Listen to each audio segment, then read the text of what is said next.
Hey, I'm Christina Ward. People that are waiting to buy houses continue to get more and more priced out of this market. And as soon as the rate comes down a bit, we all know it's going to happen. The buyer competition is going to rise.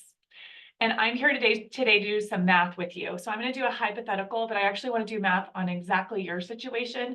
So contact me today at 208-869-2444 so we can chat about it. But I just wrote this out. So the average price is around $600,000 in Ada County, and the average interest rate is around 6.8%. Ask your mortgage person what the actual interest rate is for you, but let's say average. That's 3761 for principal and interest payments. That's just from a mortgage calculator, so I'm not a mortgage broker. Let's say that market appreciates 4%, you go to 625, and a lot of folks in economics, including Goldman Sachs, is saying we're going to see one rate drop this year. I don't know if that's for sure. I never love predictions, but let's say we have one rate drop this year. We go to 6.6%, your mortgage payment's about the same. So if we appreciate what we think we're going to appreciate, and then interest rates drop a little bit, it might be apples to apples for you.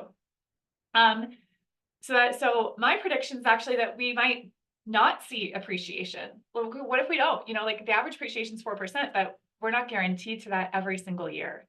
So let's say that you're wanting to wait for rates to drop 1%. And actually, let's say in this case that it does appreciate 4%, okay?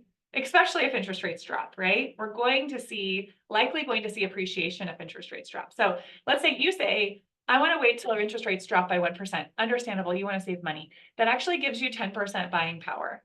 That's $342 a month savings based on our average price. That's $4,104 a year savings. That's awesome. But if also the interest rate or if the at market rate goes up by 4%, goes to 625, you've actually lost, just to save $4,000, you've lost out on $25,000. So my question for you is, do you want to make $25,000 or do you want to save $4,000? So just let me know if you want to look at the math. So let's look at the charts and graphs now.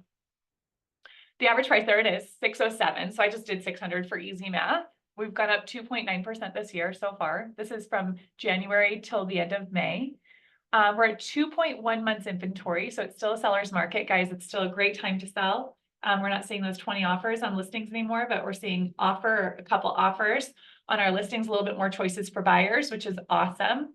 That market stays in a buyer or seller's market up to, when you go over 1 million, it gets a lot softer. I'd say that's more like a balanced market, 4.4 months inventory, and then definitely over 1.5, that's a buyer's market, not a seller's. But everything else in Ada County is seller's market. Now, if you want to look at your neighborhood, I have these exact charts and graphs for your neighborhood. So just shoot me a message at 208-869-2444. Shoot me a text, say, I want market dynamics in my neighborhood.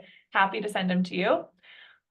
Here we have our rising inventory, right? This is actually typical this time of year. Summer months, inventory goes up, and then we actually start to see pendings. This is a prediction too, based on 18 summers that I've been in real estate. Every summer, minus 2020, the buyers start to plateau or go down. So again, like summer's a fine time to buy and sell. Actually better to buy because you've got more choices. Fine time to sell if you need to, but always it's a little bit better to sell as soon as possible in summer. So June is better than July. July is better than August. And then I would really recommend staying away from that back to school week to Labor Day weekend, if possible. People buy and sell and transact in those weeks, but that is where our market really slows down. So just to be aware, if you want to list in August, maybe you consider September, maybe you consider July, especially the end of August. Let's see, what else can I show you here? Days on market is 33. So that went up to 40. It's actually gone down. So it's an indication our market has gotten better this year. But then I have it based on price point. And that list to sale ratio is still really strong. So sellers list at a price and then they sell at 98.6%. So if you love these charts and graphs, reach out to me. If you want to do the math on that math equation I just showed you, I'd be happy to, and actually get a lender involved so we have real numbers for you. Best time to plant a tree is 20 years ago. Second best time is today. And I'd love to chat and do the math. I hope you all have a great day.